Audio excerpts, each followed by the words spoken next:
November 25, 1988 Tokyo, Japan. Junco ఫురిటా అనే ఒక 17 ఏళ్ల అమ్మాయిని కొంతమంది టార్చర్ చేస్తున్నారు.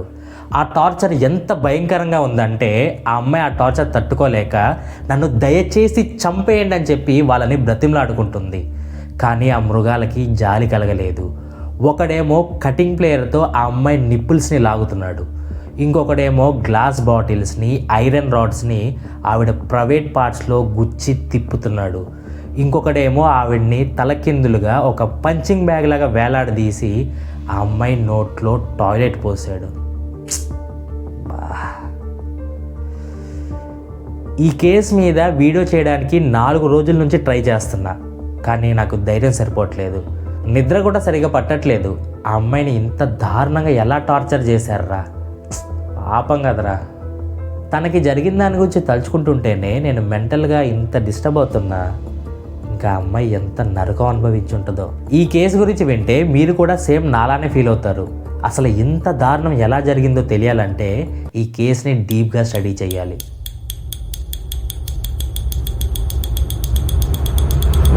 జుంకో ఫురిటా అనే ఒక 17 ఇయర్స్ అమ్మాయి. తను హై స్కూల్ చదువుతుంది. తను చాలా మంచిది, తెలివైంది కూడా. జపాన్లో ఎలా ఉంటుందంటే వాళ్ళు హై స్కూల్ చదివేప్పటి నుంచే వాళ్ళు పార్ట్ టైం జాబ్ చేసుకోవచ్చు అనమాట. సో తిను కూడా ఒక మంచి పార్ట్ టైం జాబ్ చేస్తుంది. ప్లస్ తను చాలా అందంగా ఉంటుంది. దానివల్ల తనకి చాలా ప్రపోజల్స్ వచ్చాయి, కానీ ఏ ప్రపోజల్ తను యాక్సెప్ట్ చేయలేదు. తన మైండ్ మొత్తం ఎట్లుండేదంటే తను బాగా చదువుకోవాలి, మంచి జాబ్ తెచ్చుకోవాలి, వాళ్ళ పేరెంట్స్ని బాగా చూసుకోవాలనే దాని మీదే తన కాన్సన్ట్రేషన్ మొత్తం ఉండేది. ప్లస్ జపాన్లో ఈ 15-16 ఇయర్స్ నుంచే అమ్మాయిలు కూడా సిగరెట్లు, మందులు తాగుతూ ఉండేవాళ్ళు.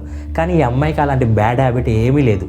చాలా మంచి అమ్మాయి. ఇంకో పక్క హిరోషి, మినాటో, యాసుషి, ఒగురా అనే 4 ఉండేవాళ్ళు. వీళ్ళు 4 చిల్లరగాళ్ళు. ఎలా అంటే ఆ ఏరియాలో పిక్ పాకెటింగులు చేయటం, అమ్మాయిని హెరాస్ చేయటం, అమ్మాయిని ఎక్కడ పడితే అక్కడ టచ్ చేయటం అలాంటివి చేస్తూ ఉండేవాళ్ళు.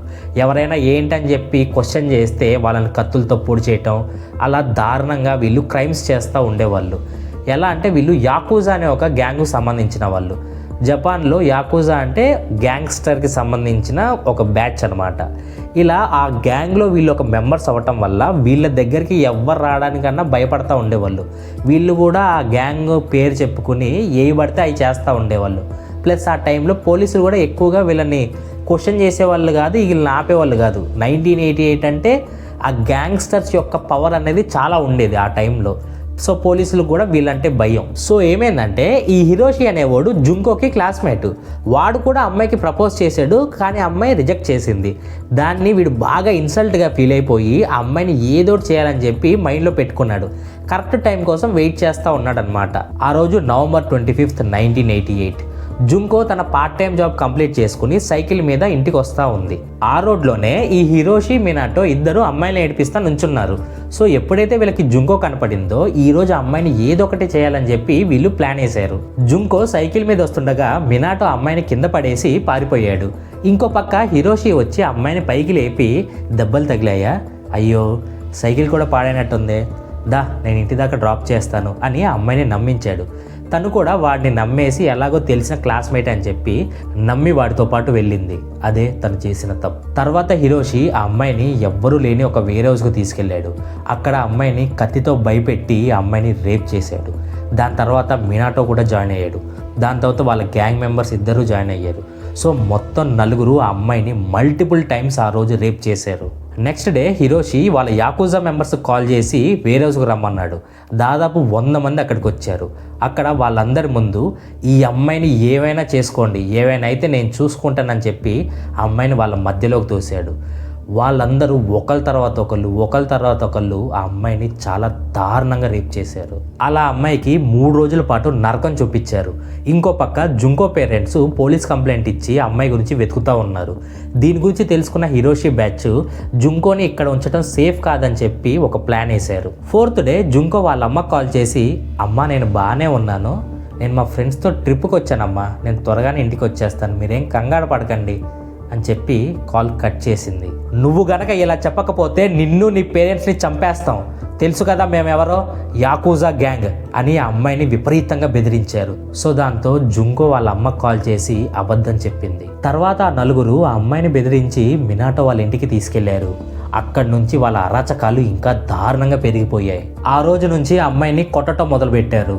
కత్తులతో కోసేవాళ్ళు, బతికున్న కాక్రోచ్లు తినిపించేవాళ్ళు, ఆ అమ్మాయి యూరిని తనతోనే తాగిపించేవాళ్ళు, ఆ అమ్మాయితో బలవంతంగా వీళ్ళ మలాన్ని తినిపించేవాళ్ళు, ఆ అమ్మాయిని ఒక ఫ్రిడ్జ్లో గడ్డగట్టుకునే విధంగా ఫ్రిడ్జ్లో కుక్కేసి డోర్ వేసేవాళ్ళు, ఆ అమ్మాయిని ఒక కటింగ్ ప్లేయర్తో తన నిప్పుల్స్ని పీకేసేవాళ్ళు, గాజు బాటిల్స్ని, ఐరన్ రాడ్ని తన ప్రైవేట్ పార్ట్స్లో పెట్టి తిప్పేసేవాళ్ళు, తల పైనుంచి కిందకి ఆ అమ్మాయిని ఒక పంచింగ్ బ్యాగ్లా కట్టేసి చేతికి కవర్లు తొడుక్కునేవాళ్ళు. ఇలా చేతికి బ్లడ్ కాకుండా ఆ అమ్మాయిని కవర్లు వేసుకుని ఆ అమ్మాయిని పంచ్ చేస్తా తెగ బీభత్సంగా కొట్టేవాళ్ళు. అలా అమ్మాయిని దాదాపుగా 16 రోజులు ఒకళ్ళ తర్వాత ఒకళ్ళు రేప్ చేసి టార్చర్ చేసి, ఆ యాకుజా మెంబర్స్ వాళ్ళు కూడా ఈ అమ్మాయిని టార్చర్ చేసి ఆ అమ్మాయికి నరకం చూపించారు. ఆ రోజు దాకా ఎవరో ఒకళ్ళు వచ్చి నన్ను కాపాడుతారు, లేకపోతే వీళ్ళే నన్ను వదిలేస్తారు అని చెప్పి ఒక చిన్న హోప్ ఉండేది తనకి. కానీ ఆ రోజు జరిగిన ఒక సంఘటన వల్ల ఆ ఆశ గాల్లో ఆవిరైపోయింది. వాళ్ళు పెట్టిన టార్చర్ వల్ల తిను నడవలేకపోయేది. ఆ రోజు 16th డే, రూమ్లో ఎవ్వరూ లేరు. తనకి ఒక ఫోన్ కనపడింది. మెల్లగా ఆ ఫోన్ దగ్గరికి పాక్కుంటూ వెళ్ళి ఆ ఫోన్ తీసుకొని పోలీసులకి కాల్ చేసింది. తిను హలో అనే లోపలే హిరోషి ఆ రూమ్లోకి పరిగెత్తుకుంటూ వచ్చి తిను నోరు నొక్కేశాడు. ఆ ఫోన్ తీసుకుని సార్ నేను రాంగ్ డైల్ అయ్యింది అని చెప్పి ఆ ఫోన్ని కట్ చేశాడు. ఫోన్ పెట్టేగానే హిరోషి కోపంతో ఊగిపోయాడు. జుంకోని విపరీతంగా కొట్టాడు. ఒక రాడ్ తీసుకుని ఆవిడ 2 కాళ్ళు విరక్కొట్టేశాడు. నువ్వు జీవితంలో నడవటమే కాదు, పాకటం కూడా నీ వల్ల కాకూడదు అని ఆవిడ కాళ్ళ మీద పెట్రోల్ పోసి ఆ 2 కాళ్ళు కాల్చేశాడు. ఆ రోజుతో జుంకోకి బతకాలన్న ఆశ చనిపోయింది. తను దండం పెట్టి దయచేసి నన్ను చంపేయండి, దీనికన్నా చావే బెటరు, ఈ టార్చర్ నేను తట్టుకోలేకపోతున్నానని చెప్పి వాళ్ళ కాళ్ళ మీద పడి అడుక్కుంది.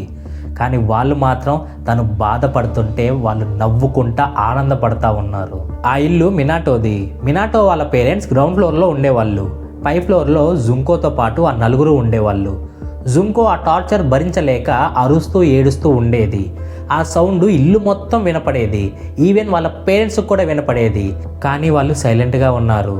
ఒకవేళ వీళ్ళు ఆపడానికి ట్రై చేస్తే మినాటో వీళ్ళని చంపేస్తారన్న భయం. ఇంతకుముందు కూడా మినాటో వీళ్ళని కొట్టడం, కత్తులతో పొడటం లాంటివి చేశాడు. ఒక 16 ఏళ్ళ అబ్బాయి పేరెంట్స్ని కొడుతున్నాడు, కత్తులతో పొడుస్తున్నాడు.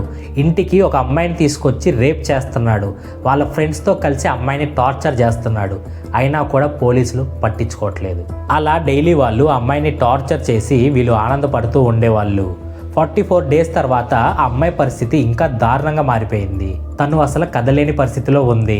ఫుడ్ కూడా సరిగ్గా పెట్టకపోవడంతో తను చాలా సన్నగైపోయింది. వీళ్ళు పెట్టిన ఆ రాడ్లు వల్ల, బాటిల్స్ వల్ల తన బాడీ లోపల ఇంటర్నల్ బ్లీడింగ్ అయ్యి చాలా బ్లడ్ లాస్ అయిపోయింది.